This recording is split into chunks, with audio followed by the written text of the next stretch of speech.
So recently, I was experimenting with mixing aluminum powder with other powders to see which ones might produce a thermite-like reaction. It turns out, a lot of things will, including clay. In my experimenting, I found that when I added aluminum powder to clay, I could still form the clay into whatever shape I wanted, but when it was dry, I could light it on fire like thermite. But instead of melting down, it fired into a ceramic, and in my limited testing, a proper hard ceramic. This was amazing to me. It almost looked like magic, or some CG special effect, but it was happening before my very eyes. And if it worked this well throwing arbitrary amounts of aluminum in, imagine how good and functional it might be with a little bit of effort. And so began my quest for self-firing clay. Here's the basic plan. I want to try and optimize this into this. Normally, to get this, you have to heat it in a kiln. But if we add some amount of aluminum powder, we can simply light it on fire instead. The only problem is, how much aluminum powder? I lied. There's actually a second problem. The clay I used before, I made by refining dirt from my yard. I have no idea what's in it, and I don't rate its quality. So instead, I bought some professional clay. Hopefully it's more consistent and higher quality than what some amateur made in his backyard. The first thing we need to do is figure out how much aluminum we need to add to the clay. So I mixed some clay with various amounts of aluminum powder. This one is a 1-to-1 ratio. This is all by volume because I have a nice set of measuring spoons and it's easier than weighing it all out. As I mixed the aluminum powder in, the clay got very dry and I had to add some water. Once it was thoroughly mixed, I rolled it into a ball.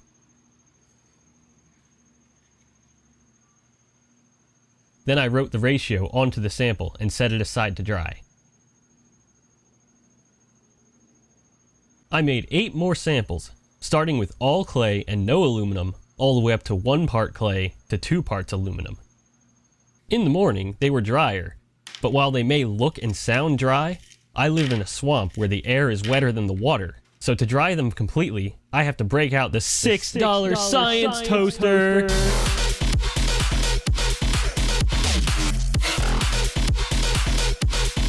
So I set the $6 science toaster to 200 degrees Fahrenheit and put the samples in. After about 15 minutes, I took them out and prepared the clay samples to be fired.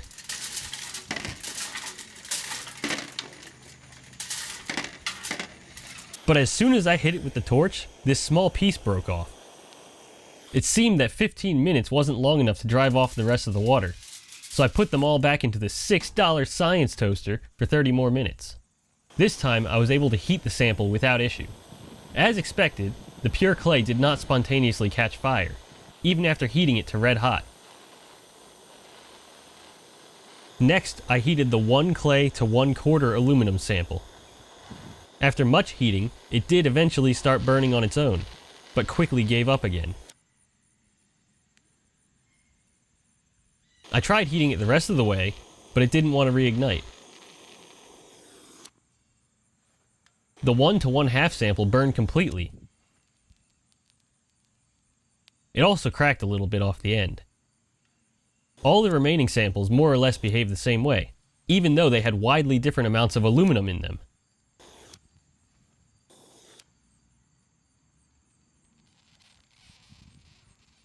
After they cooled, I took a closer look at them.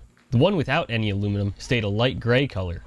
It also wasn't very hard, and I could scratch it with a small steel needle. And then, to test its strength, I employed a super advanced technique. It wasn't very strong, and was the same gray color on the inside too. Moving on to the 1 to 1/4 sample, the side that burned had turned almost black. It also became much harder, rebuffing the needle's attack, while the light gray side remained soft and could still be scratched.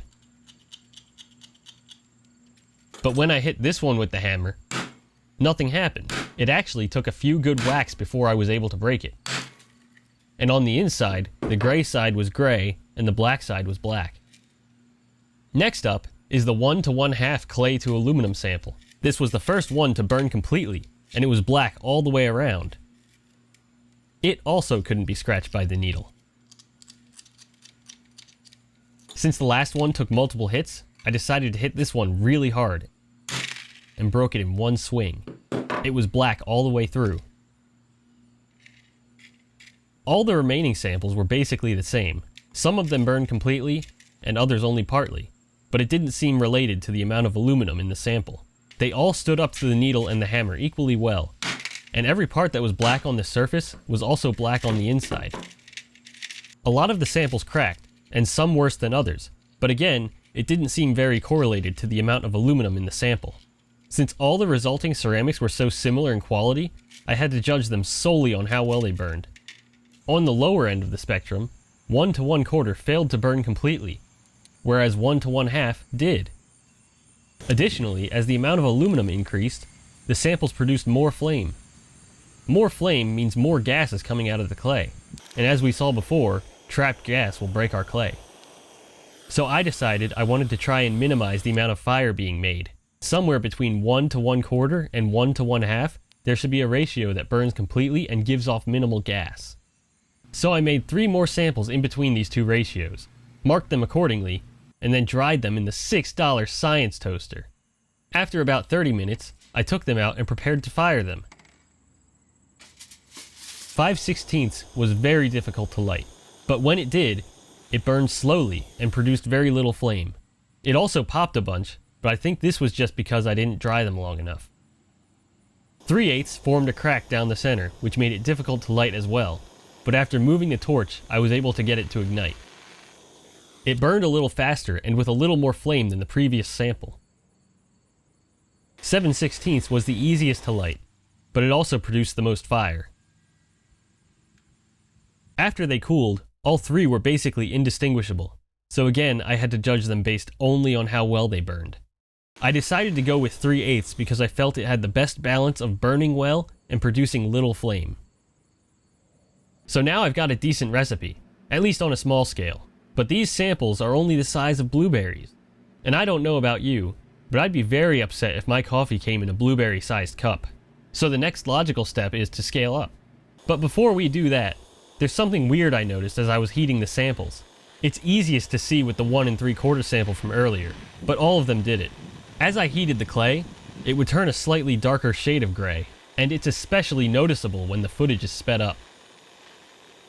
Then, when it ignited, the flame front would quickly race across the clay, and then abruptly stop where the clay turned light, and I think that might be worth investigating. So I prepared 4 samples using the 1 to 3/8 recipe, which I then preheated to 200, 300, 400, and 500 degrees Fahrenheit in the $6 science toaster.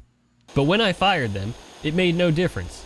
They all still changed color under the torch, and they all would burn up to that color change. But at least now we know that the color change happens above 500 degrees. With that out of my system, I moved on to scaling up. I prepared some samples using the 8 clay to 3 aluminum ratio. It's the same as 1 to 3/8, I just got tired of dealing with fractions. When they dried, I noticed that some small bubbles had formed under the surface. It's a bit easier to see when I shine a light on them from a really shallow angle. And this is a problem, because if our clay has gas, I thought that maybe I didn't do a good enough job removing the air from the clay, so I rehydrated and reformed it. After that, I made a few more samples and put them all in the $6 science toaster. But unfortunately, I wasn't paying close enough attention to what temperature it was set at, and ruined the entire batch. I mean, look at this thing, and tell me you would never mistake that for being set to 200. So I brought them all back inside and attempted to rehydrate them. But they refused, instead becoming something resembling wet sand. This stuff never became smooth and malleable again, no matter how much water I added or how long I waited. Even days later, it still refused to return to its soft clay form, and at this point, I gave up hope of rehydrating any of these clays. And something I didn't catch in the moment is that it was actually expanding. I began to think that maybe the aluminum was reacting with something, but I had always been told that aluminum forms a protective oxide coating, which prevents it from reacting with common materials like air and water. Unless you remove it with an acid or something, but as far as I know, my water and the clay are pretty pH neutral. So maybe the oxide coating on my aluminum was weak or missing altogether. I don't know. I had 2 ideas on how I might strengthen the aluminum oxide layer. I could heat it in air, or I could heat it in water. So I put some aluminum on a pickle jar lid, added some water, stirred it around with my finger, and then heated it with the torch. Nothing particularly interesting happened visually. The water just evaporated. But hopefully, any exposed aluminum reacted with the water to form that protective oxide coating. Next, I put some more aluminum on another jar lid, but this time I left it dry. I then added more water to the other aluminum sample, put them both in the $6 science toaster, and set it to 200 degrees. After about 30 minutes, I brought them back inside. I tried mixing the aluminum treated with water into some clay, but the aluminum had become very hard and chunky and would not mix with it. The air-treated aluminum, on the other hand, mixed as easily as the untreated stuff. So I split it up into 2 pieces and formed them into tiles. I also prepared 2 samples of pure clay to make sure that the bubbles weren't caused by my mixing technique. After letting them dry overnight, it's clear that the aluminum-laced clay suffered from bubbling, while the pure clay samples did not. You may have noticed that the samples are 2 different sizes. This is because I wanted to test if the thickness of the clay affects the quality of the fired ceramic. And in a blatant disregard for proper scientific practices, I changed 2 variables simultaneously. I also gently heated just the thinner sample until it all changed to that darker gray color, and then I ignited it. It slowly but steadily burned across the sample, eventually firing the whole tile all on its own.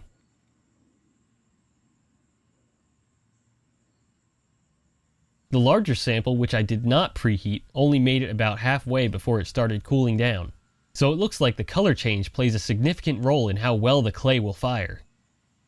But back to the bubbling issue. I had one last idea on how I might reduce the bubbling. I could mix up some clay, and then let it rest. Hopefully any reactions that wanted to happen would, and then I could knead out any gases that may have been generated. So I prepared a sample and put it in a plastic bag to prevent it from drying out. I also put some aluminum powder in a bag, and added water just as a control. Unfortunately, I had to leave for about an hour, so I turned off the camera. When I got back, the clay ball had become very hot. It was so hot that it could probably burn you if you touched it for too long. It also became much harder than the soft clay I had put in the bag. And on top of that, whatever happened while I was gone ripped a hole in the bag. The aluminum, on the other hand, was exactly the way I left it. It was still just a bag of wet aluminum powder. But a couple days later, something finally happened. A section of it had turned a darker gray and had dried out significantly, despite the bag remaining closed. Curious to see what would happen, I added more water and mixed it thoroughly. It looked like the aluminum was quickly reacting, but not quickly enough, and I had to leave again and shut off the camera. But when I returned, it had dried out completely, popped the bag open, and melted it a little, just like the clay ball. So it looks like the aluminum will react with the water. It just takes a much longer time when it's not mixed with the clay. It's pretty clear that something in the clay is causing the aluminum to react much faster than with just water. After doing a little research, I found that stoneware clay is made of kaolin clay and other additives. According to my research, kaolin doesn't react with aluminum. I was concerned that these other additives might be causing the aluminum to react with water somehow. So I ordered some kaolin clay powder to use instead. The packaging claims it's additive-free as well as cruelty-free, which is perfect because we want our clay to be nice and relaxed. For this experiment, I prepared 4 samples. The top left sample is 1 unit of kaolin mixed with enough water to make it clay. The top right is aluminum powder and enough water to wet it. I accidentally added too much water, so it's a little wetter than the others. It turns out that this doesn't affect the outcome though. The bottom left sample is 1 unit of kaolin and 1 unit of aluminum mixed with enough water to form a clay. And the bottom right sample is 1/2 unit of kaolin and 1/2 unit of aluminum, again mixed with enough water to form a clay. I chose these amounts so that any reaction, or lack of, couldn't be attributed to the sample having a larger volume or less of either ingredient. I realized a little bit into this experiment that the aluminum being spread out could change the outcome, so I put it in a cup to try and force it into more of a ball shape like the others. After about 18 minutes, the half and half bag began to inflate rapidly. But before it could explode, the heat from the ball melted a hole in the bag and released all the gas.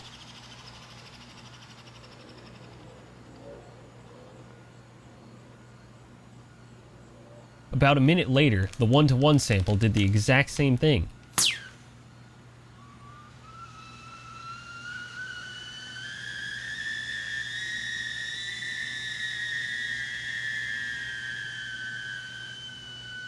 While just aluminum and water didn't react as quickly as the aluminum and kaolin, It did eventually react a couple days later. Unfortunately, I didn't catch it on camera, so I set up another bag. But even then, it still took like 2 days, and I missed it again. So it's clear that somehow adding kaolin clay is increasing the reaction speed of the aluminum and water. When I started this project, I chose to use the store-bought clay instead of the stuff I was using when I first discovered this, because I wanted a standard recipe that anyone else could follow. I didn't want to have to use some magic dirt that no one else would be able to get a hold of. But the store-bought clay wasn't playing nice with the aluminum powder, so I took the magic dirt pill. I mixed up 2 samples of 8-3 clay to aluminum and formed one into a tile. The other I formed into a ball, which I put in a plastic bag. After 2 hours, the tile didn't seem to be forming any bubbles. And the ball in the bag had actually cooled down. But when I came back the next morning, the ball had cracked, solidified, broken the bag, and melted it just like the store-bought clay. But the tile dried perfectly fine with no bubbles or cracks. When I tried to fire it, it did ignite, but it burned very poorly, and I had to help it with the torch. The finish was one of the best so far, very smooth on one side and few major cracks. I also tried firing the clay ball that was in the bag and got similar results. So now I have a bubble-free recipe, but because I changed the type of clay I was using, it wasn't burning well anymore. I could go back and try and figure out the right amount of aluminum, but my autistic fixation on the color change was becoming very difficult to ignore. So I prepared 4 pairs of samples using that same 8-3 recipe. I will preheat each pair to 750, 1000, 1500, and 2000 degrees Fahrenheit respectively. I'm going to ignite the samples marked with an H while they are still hot, while the ones with a C I'll let cool down to ambient temperature before firing them. At this point, I think I need to address the $6 elephant in the room. The science toaster can't reach those temperatures, but I do have something that can. A kiln. I know, doesn't that defeat the whole purpose of trying to make the clay self-firing? Yes, it does. But I do still think there's a way to make the clay self-firing without using a kiln. This will just help me figure out which steps to take next. So I set the kiln to 750 degrees and waited for it to heat up. Unfortunately, the temperature gauge is broken, but that's actually not that big a deal. While the kiln is actively heating, this little light is on, and when it reaches temperature, the light goes off. So now that the kiln was hot, I put in both 750 degree samples and waited 15 minutes. After that, I pulled out the cold sample and set it aside. Then, I brought the hot sample over and ignited it with the torch. It burned very slowly, but very smoothly. But at about 3/4 of the way there, it went out. I then repeated the process for both the 1K and 1.5K samples. The 1K sample managed to burn completely, but the 1.5K sample gave up at only 1/3 of the way. Then I moved on to the 2K samples, but as soon as I opened the door, I could tell that something was different.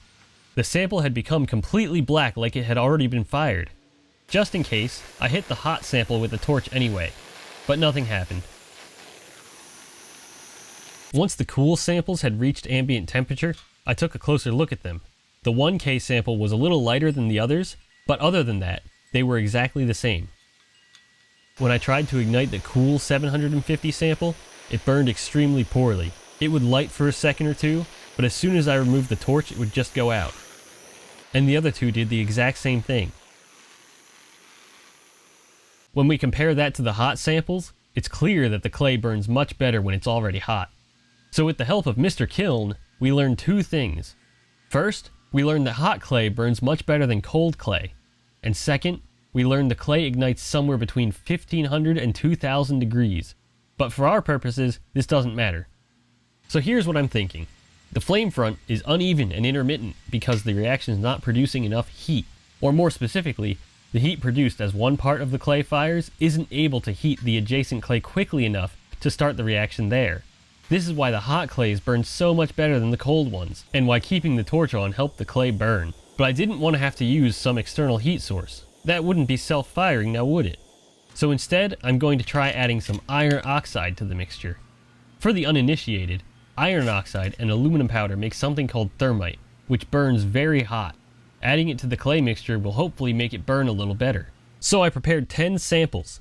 Since the 8:3 ratio wasn't working now that I changed the clay I was using, I figured that I might as well start from scratch. Each sample uses 4 parts clay, and the aluminum to iron oxide ratio is written on the sample. As you move right, the amount of aluminum increases, and as you move down, the amount of iron oxide increases. I started with the 1:1 aluminum to iron oxide sample. It was a little difficult to ignite, and it only burned halfway, which is not what we want. The next sample had 2 units of aluminum and 1 unit of iron oxide. It burned very similarly to the recipe I had been using with the store-bought clay, but maybe with a little more fire. This sample is 3 parts aluminum and 1 part iron oxide. This one burned completely as well. It also got so hot that it melted the fire brick a little. As I progressed through the samples, they were burning hotter and hotter, melting the fire brick more and more. By the end of it, the samples were getting so hot that the clay itself was melting. After they cooled down, I took them inside and had a closer look. On the left, the 1:1 aluminum to iron oxide had failed to burn completely. As we moved down, the samples began to get shiny. This was because they were getting so hot that the clay was melting. But there's a little triangle here where they didn't melt. This is where I'm going to investigate further. So I prepared 9 more samples. It's a little confusing, but now each sample is 8 parts clay. It just makes the ratios easier to write because I didn't want to have to deal with fractions or decimals. These 4 are the same as these 4, but these 5 fill in the gaps in between. You can kind of think of it like zooming in on that triangle. Since they all burned so similarly, I'm not going to go through each one individually. All the samples fired completely, and some were still getting hot enough to melt the fire brick underneath. After taking a closer look at the fired clays, I decided that 3-2 was the best. It had the smoothest appearance, it burned very uniformly, and it didn't get too hot.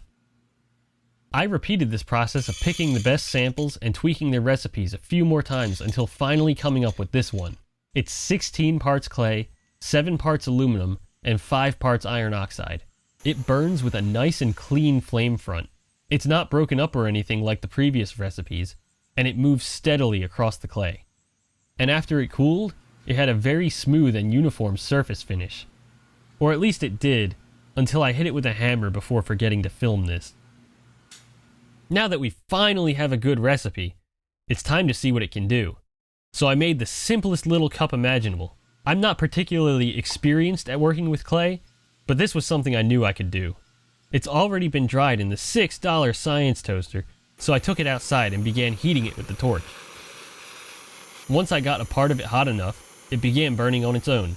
Even though I used the same 1675 recipe as the tile that had a very nice and smooth flame front, the cup had a much more broken and intermittent front.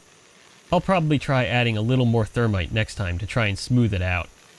Another thing I noticed as the clay burned was that little flakes would peel up from the surface and sometimes fall off completely. Fortunately, this didn't go very deep into the surface. When the cup was about halfway done, the flame front seemed to smooth out a bit. The cup finished burning in just under a minute. I was hoping that the added heat from the iron oxide would make it burn a little more quickly than that, but I think the clay can only heat up so fast. If you're interested, I put a link to the full unedited video of firing this cup, as well as a few others, down in the description. This is what it looked like after it cooled. The surface is a lot rougher than before, but I think it still shows a lot of potential. Next, I tried a magic wand of sorts. I wanted to see how the clay would handle being so thin. It turns out, it didn't really like it. I did end up adding a little extra thermite to this one, but it just kept going out. So I started heating it with the torch constantly until the majority of the clay had fired.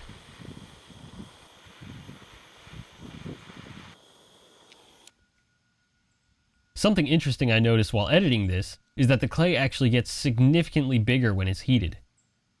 And again, it's really noticeable when the video is sped up. And this is how it looked after it fired completely. It was very fragile and had broken itself into pieces.